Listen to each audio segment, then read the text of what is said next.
Well, it was definitely a dream of mine. I didn't know if it was quite attainable yet at that point, but I always wanted to go to the Olympics, always wanted to play Division I softball and for Arizona. So I have been lucky enough to have the greatest parents, the greatest instructors in the world teaching me so that I could actually reach my goals.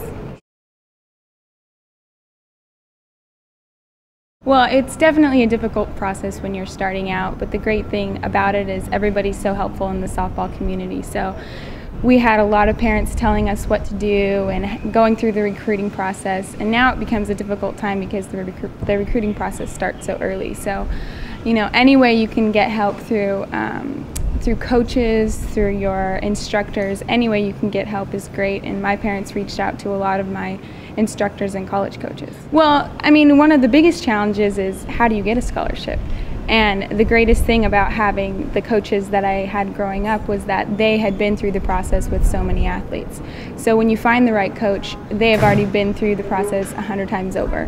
So they are able to connect you to the right processes, the right college coaches, and let you know, hey, this is what you need to do to get seen. Well, I think the greatest thing about my parents is they're really good motivators.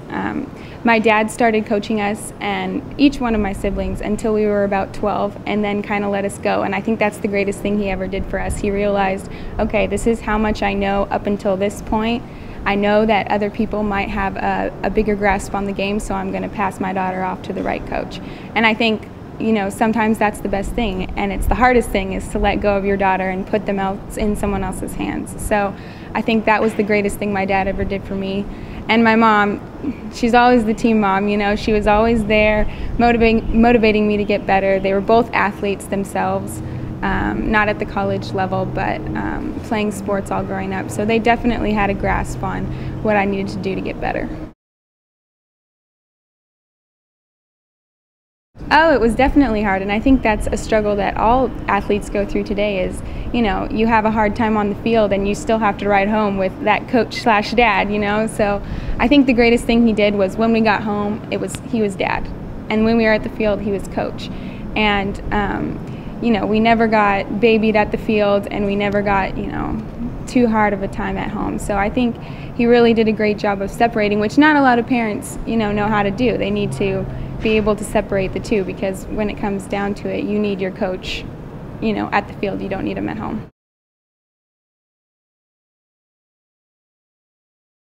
Steps to take, all you have to do is go out and work your butt off every single day. And I think the thing that I learned in college from Coach Candrea is there's two things you can control, and that's your attitude and the effort that you give.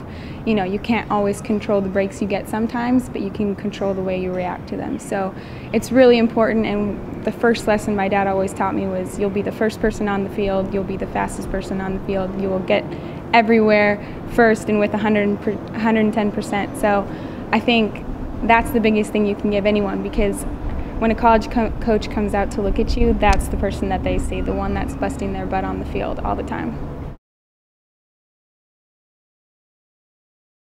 I think the biggest thing is to remember that it's a game and to make it fun, because what you build when you're younger is that love for the game. And if it's not fun, if it becomes a chore, then your child's not going to want to do it for the long term. There's a reason I'm playing at 25 years old beyond, when some people are retired, and it's because they were able to teach me to love the game at a very young age.